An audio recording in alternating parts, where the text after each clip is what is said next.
Hello everybody, welcome back to my YouTube channel.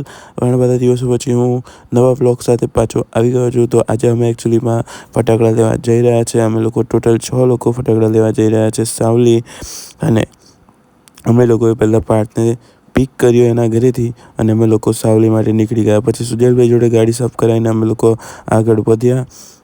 એની પછી સુજલભાઈએ રપારપ ગાડી ચલાવી અને અમે લોકો વિવેકભાઈને ઉડાવતા છેક સાવલી તરફ પહોંચી ગયા. અમે ગાડી પાર્કિંગમાં પાર્ક કરી અને પછી ફટાકડા લેવા અમે લોકો અંદર પહોંચી ગયા.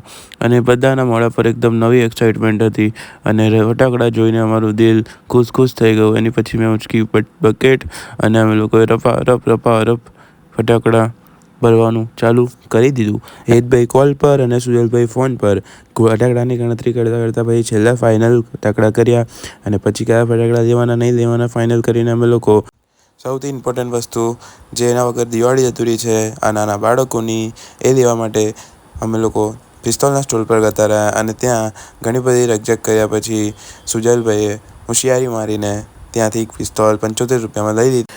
બિલિંગ કરાવવા અમે લોકો આગળ વધ્યા અને વિવેકભાઈ અને સુજલભાઈ જોડે જ અમે લોકોએ ફટાકડા ઉંચકાવડાયા. અને ફટાકડા ઉંચકાવડાયા એટલે વિવેકભાઈ થોડી કચકચ કરવા લાગ્યા, જે એમની રોજની હોય છે. હું અને હેત અહીંયા ફટાકડાની ગણતરી કરાવતા હતા અને બિલિંગ કરાવતા હતા. અને સામે વિવેક, પ્રિયાંશ, સુજલ અને પાર્થ બિલનું પેમેન્ટ કરાવતા હતા. પછી ફટાકડા અમે ગાડીમાં મુકાવડાવી દીધા. પણ પાર્થભાઈને અલગ ચૂલ ડિક્કી ખોલીને ફટાકડાની થેલી ખોલવા લાગ્યા, કારણ કે એમને એમની પ્યારી પિસ્તોલ જોઈતી હતી, કારણ કે એમને પિસ્તોલથી રમવું હતું. તો એમને ઘણું સમજાવ્યું પણ એ ના માન્યા. છેલ્લા ફટાકડાની થેલી એમને તોડી નાખી. એની પછી પાર્થભાઈને પ્યારી પિસ્તોલ એમની મળી ગઈ ને એમની ખુશીનો પાર ના રહ્યો.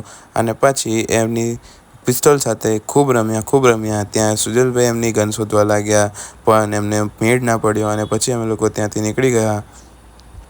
આજે વાળ કપાયા હતા એટલે થોડો ચંબુ જેવો લાગતો હતો હું. અને પાર્થભાઈ પાછળ શાંતિથી બેઠા હતા એમની પિસ્તોલ લઈને.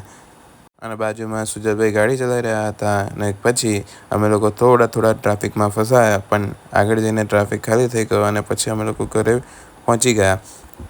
હેતભાઈને છોડીને અમે વિવેકભાઈને છોડવા માટે અહીંયા એમના ઘરે પહોંચ્યા. એમને બાય કર્યું. વિપ્રાયતભાઈને બી અહીંયાથી જ બાય કર્યું. પછી પ્રિયાંશભાઈ મને મારા ઘરે છોડવા આવ્યા. અને આ સાથે અમે સાવલીનો સફર અહીંયા અમારો પૂરો થયો અને ફટાકડા લઈને અમે લોકો અહીંયા ઘરે પહોંચી ગયા.